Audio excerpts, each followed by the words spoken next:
আসসালামু আলাইকুম। সবাইকে আমন্ত্রণ জানিয়ে আজকের ভিডিও শুরু করছি। আজ তোমাদের সাথে শেয়ার করতে চলেছি ইলিশ মাছের ঝুড়ি। এই ইলিশ মাছের ঝুড়িটা খুবই টেস্টি হয়, তো চলো রেসিপিটা দেখে নেওয়া যাক। প্রথমে এখানে 3টা ইলিশ মাছ নিয়ে নেওয়া হয়েছে, আর এই ঝুড়িতে কিন্তু মাছের পরিমাণ বেশি লাগে।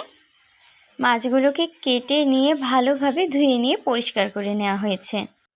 এবারে কড়াইতে পানি দিয়ে দেওয়া হয়েছে, আর পানির মধ্যে একে একে মাছের পিসগুলো দিয়ে দেওয়া হচ্ছে মাছগুলো সেদ্ধ করে নেওয়ার জন্য। এবারে দিয়ে দেওয়া হচ্ছে স্বাদ মতো লবণ, সামান্য পরিমাণ হলুদের গুঁড়া। তারপরে ঢেকে মাছগুলো সেদ্ধ করে নেওয়া হচ্ছে। খানিকক্ষণ পর ঢাকনা খুলে দেখা যাচ্ছে যে মাছগুলো প্রায়ই সেদ্ধ হয়ে এসেছে।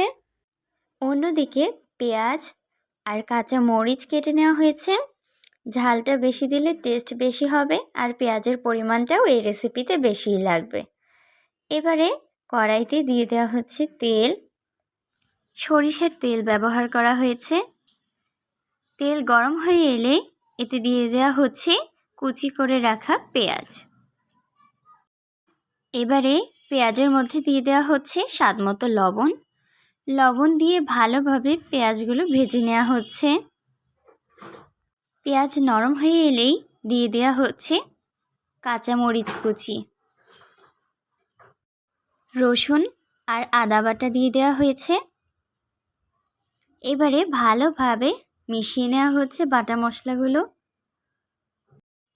খানিকক্ষণ পর হলুদ গুঁড়ো, মরিচের গুঁড়ো আর ধনিয়ার গুঁড়ো দিয়ে দেওয়া হলো। এবারে ভালোভাবে মশলাটা কষিয়ে নেওয়া হচ্ছে। এবারে অ্যাড করে দেওয়া হচ্ছে পানি। এটা কিন্তু মাছ সেদ্ধর যে পানিটা সেটাই ছেঁকে দেওয়া হয়েছে। আর এই মাছ সেদ্ধর পানিটা দিলে রান্নাটার অনেক টেস্ট আসে। কয়েকবার করে মশলা কষিয়ে নিয়ে পানি দিয়ে দিয়েছি মাছ সেদ্ধর।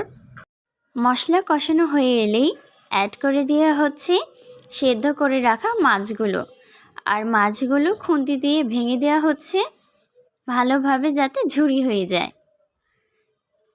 এভাবে একে একে ভালো করে মিশিয়ে মিশিয়ে নিয়ে মাছগুলো ভেঙে দিতে হবে। আর এখানে কিন্তু মাছগুলো বেছে নেওয়া হয়নি, চাইলে তোমরা মাছগুলো বেছেও নিতে পারো। আর লবণটা চেক করে আবারও লবণ দিয়ে দিলাম। মাছ অনেকটাই ঝুরি হয়ে এসেছে। এই পর্যায়ে দিয়ে দেওয়া হচ্ছে কুচি করে রাখা ধনেপাতা।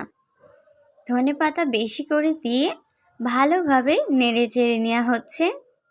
যখন মাছগুলো ঠিক এমন ঝরঝরে হয়ে যাবে তখনই বুঝতে পারবে যে মাছের ঝুড়ি রেসিপিটা একদমই তৈরি হয়ে গেছে। তো ভিডিওটি ভালো লাগলে লাইক, কমেন্ট, শেয়ার আর সাবস্ক্রাইব করে পাশে থেকো। বন্ধুদের মাঝে শেয়ার করো, আর ফেসবুক থেকে দেখলে ফলো করো। আজ এই পর্যন্তই। আবারও নতুন এক ভিডিও নিয়ে তোমাদের মাঝে হাজির হব। সবাই ভালো থেকো, সুস্থ থেকো। আল্লাহ হাফেজ।